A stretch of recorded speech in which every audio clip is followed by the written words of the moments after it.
Story 1. His girlfriend could only be someone who is a virgin. By the way, he is 35 years old and has been with over 100 women, because in the case of having kids, they will not have DNA leftovers from her former partners. His dating preference is based on some genetic study done on pigeons. Story 2. I have a roommate who is destined to be single forever. His preferences are not open to any changes. Must be shorter than he is, with blonde hair and blue or green eyes. Must be a virgin and preferably never been kissed. Slim but not too muscular. Enjoys doing household duties.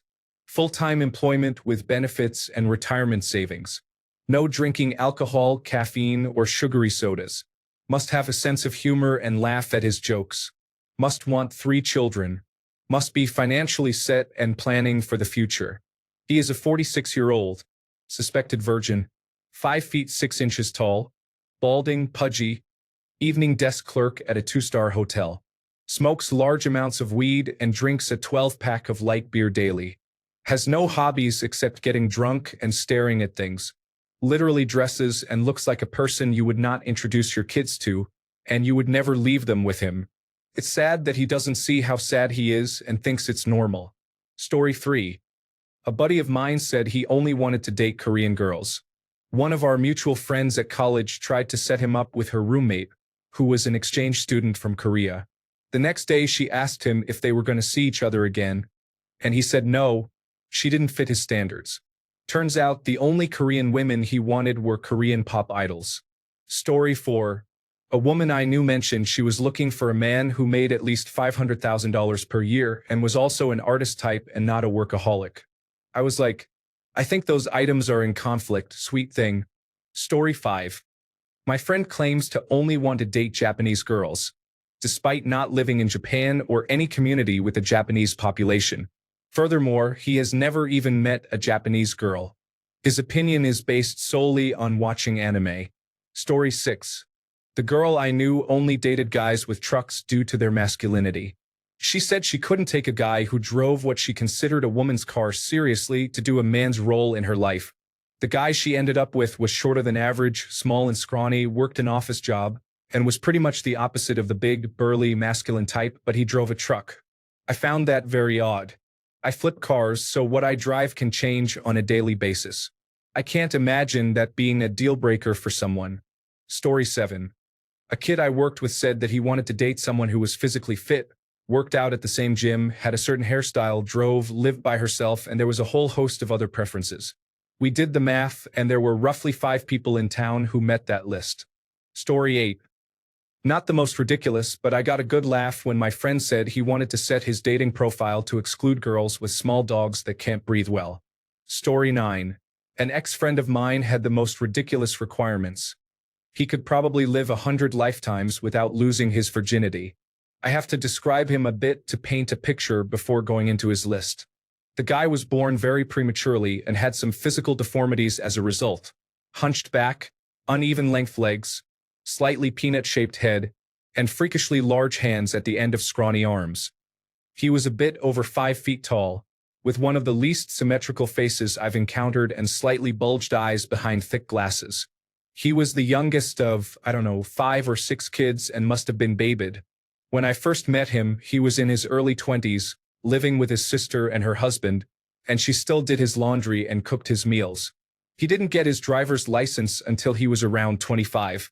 The only job he'd had was at Dairy Queen, where over the course of, 12 years or so, he'd achieved the lofty rank of shift supervisor. He'd attended Bible college with the intent of becoming a youth pastor, but no church wanted to hire him, likely due to some pretty questionable and extreme views, even by evangelical standards, he held. So here's his list, and most of these items weren't preferences but requirements. 1. His age or younger. Half a year older was a deal breaker. His height or shorter, an inch or 2 on him would be acceptable but not ideal. 9 out of 10 physical attractiveness. Non-smoker and teetotaler, he occasionally drank. Traditional wife aspirations. Wants at least 5 kids and to be a homemaker. Independently wealthy, because there's no way he could afford a family of 7 on a Dairy Queen/youth pastor wage. Very high sex drive, but only interested in missionary sex. Excellent cook. Same evangelical church denomination, or at least fairly adjacent. Baptists, Pentecostals are okay. Christian Reformed Church / Seventh-day Adventist / Episcopal are somewhat heretical but might be persuaded to come around. Catholics and Orthodox are devil spawn. I'm sure there's a couple more I'm forgetting. I cut off contact with the guy about 7 years ago, and last I'd heard, he was still very single and had moved back in with his parents. Story 10. Met a woman who confessed her hobby of restoring old cars repulsed most men because it was not a feminine activity. On the contrary, I thought it was attractive, and we had lengthy conversations where I did some research, asked questions, and listened to her talk about her passion. She ended our exchanges when I casually told her I wasn't proficient with tools and tinkering outside of computers, her justification being, a manly man knows how to use tools. Story 11. I knew a guy who hooked up with, but wouldn't date his female best friend, who he talked to every day and spent a lot of time with, because she wasn't pretty enough and didn't have enough going for her. As in, she's the Los Angeles type who makes money off of gigs. This man was 40 years old and had no stable job. Granted, he was good looking, but how is he going to find a woman who's attractive and has things going for her if he doesn't also have things going for him? Story 12. Someone I know said he would not date me because I dated other people. He called me a whore. He also got his best friend's ex-girlfriend pregnant in a basement when his best friend was upstairs. Story 13. There was a woman I worked with at a resale boutique. She was dating this guy for about 6 months. They went out every weekend. She was really pretty, and he was really handsome. She asked me what my boyfriend and I talked about.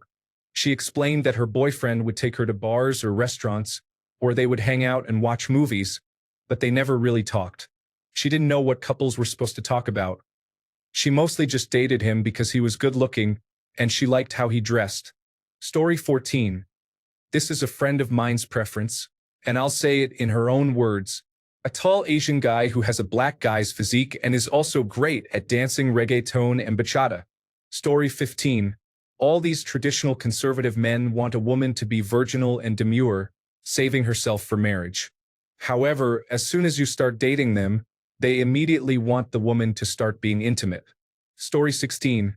Way back when I was doing online dating, this girl had the most restrictions for a potential relationship I've seen by far. Man must have a place to live. Must let her move in. Sleep in separate beds or rooms. No kissing or holding hands, as it makes me uncomfortable. Hugging is very iffy, maybe after I get to know you for a few months. Anything sexual is strictly off the table. Won't cook, clean, or do chores. No kids. Man must support me 100% financially, as I'm unable to work due to medical reasons. Like, lady, you're not looking for a relationship at this point. You just want a free place to live. Oh, I left out another one. Absolutely no pornography or masturbation, as she considers it cheating. Story 17. He needs to be so hot that I feel physically sick with how badly I want him whenever I look at him. There's just no other way I could go out with someone. She was a junior doctor and a friend of a friend. When I last saw her, her boyfriend was a 6'2" ex-model because of the facial scarring from a knife fight with a rival drug dealer. He hadn't finished school or done any other kind of work and came from a really rough background. He'd been scouted, and modeling was the big break that was going to lift his family out of poverty. But then he got into a fight, and it was over before he was even 22. So now he was unemployed and spending his days sitting around in their flat that she paid for, smoking weed that she paid for with his mates, talking about the hip-hop demo they were going to seriously start working on. Any day now, which she would have to pay for. He was really crazy attractive. But she would show up at my friend's door in floods of tears a couple of times a month over him, and they seemed to spend all the time together when they weren't actually having sex, just screaming at each other. I don't know if she actually liked him as a person at all, but he was really hot. Story 18. Specific race, specific piercing, large backside, short curly bouncy hair, freckles, must have an athletic or fit body, no social media, no Twitch or YouTube, no male friends, but he can have female friends. I can go on and on. You must be okay with hypocritical views or double standards for him. I'm not making this up. This guy thinks there's some build-a-girlfriend workshop out there. Edit. Thank you to the kind and generous Reddit user for awarding me. Story 19.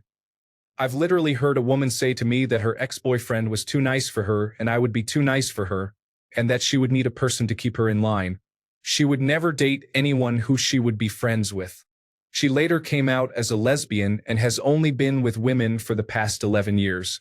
Story 20. I once made a rule that I would no longer date men who did not have some type of window decor, such as curtains, blinds, or shades. Blankets, sheets, or flags tacked up over a window did not count. I do not know why I consider this a sign of maturity, I just do. Maybe I was just tired of the fraternity boy type. Story 21.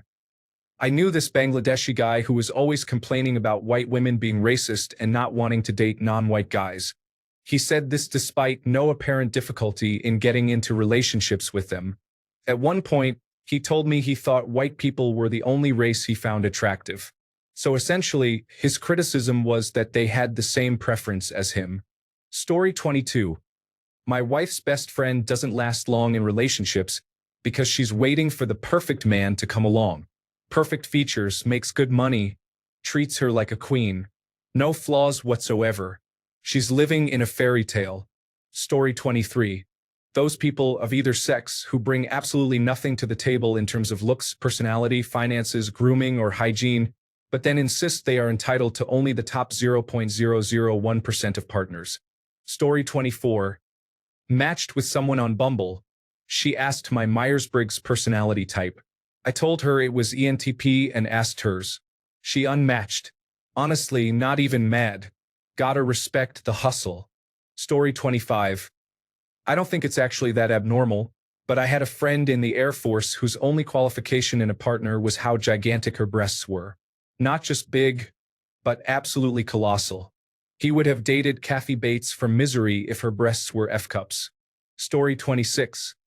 I have a very Scandinavian name, and my ancestry is 50% Norwegian, so I obviously have very Scandinavian features. You would not believe the number of men that try to get with me for their Viking aesthetic. It is weird to be culturally fetishized for a culture I have zero connection to beyond my name and ancestry. Story 27. I had a friend in high school who said that the only man she ever wanted was Prince William. Mind you, this was over 20 years ago when he still had hair. We did not even live in the United Kingdom. She is in her 40s now, and she must have been serious about it because she has never dated anyone else. Story 28.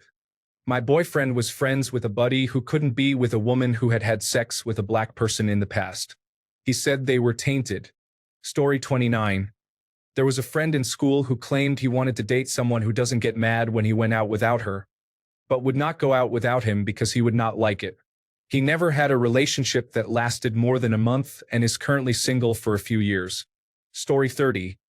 When I was at a party in college, one of the hosts pulled up her laptop to show folks her dating preferences and criteria, which was contained in an Excel spreadsheet. I can't recall the exact number of grading columns, but they were considerable. Part of me appreciates a discerning nature, but I couldn't conceive of anyone or anything that would satisfy the enormity of her requirements. One of the stranger preferences was, will wash my feet. Strange bird, that one. Story 31. I've known a couple of guys who always complained about girls not being interested in short guys, yet would never consider dating someone even slightly taller than them. Story 32. I have a male friend who dates much younger women who are high maintenance. I know it's very common, but the dynamic is disturbing. He gets to use her for arm candy, and she gets to use him for money. A dynamic made in hell. Story 33. I had a friend and coworker who required men she dated to be at least 6 feet 2 inches tall, black, intelligent, handsome, holding a good job, easygoing after being told after a few dates that she had herpes, never late to a date, even 5 minutes because that's disrespectful of her time, always pays for dates, always responds to her texts the same day, and visits her in the hospital even if she's only there overnight. They've only been on a few dates, and he has to work and has pre-existing obligations. She had a zero-tolerance policy for anyone who failed any of these requirements. In essence, they had to treat her like she was just about the most important thing in their life. For some reason, she found it hard to find a man to go on more than 2 or 3 dates with. Story 34. Once, I received a message out of the blue on a dating app from a woman who I hadn't approached, liked, or talked to even once, rejecting me outright. I hadn't asked anything. She questioned, "How can you be in your 30s and not own your own home?" I mentioned in my profile that I was currently renting, but it wasn't more than a passing comment. She just messaged to reject someone who hadn't even approached her. I thought it was the weirdest thing. Not even the beginning of a conversation or an honest inquiry or anything. It was an attack right out of the gate. I didn't tell her that the only reason I was renting was that the 2 previous houses I'd owned I had given to my exes. The woman was clearly only interested in one thing, and I didn't need her getting the idea that she could be number 3.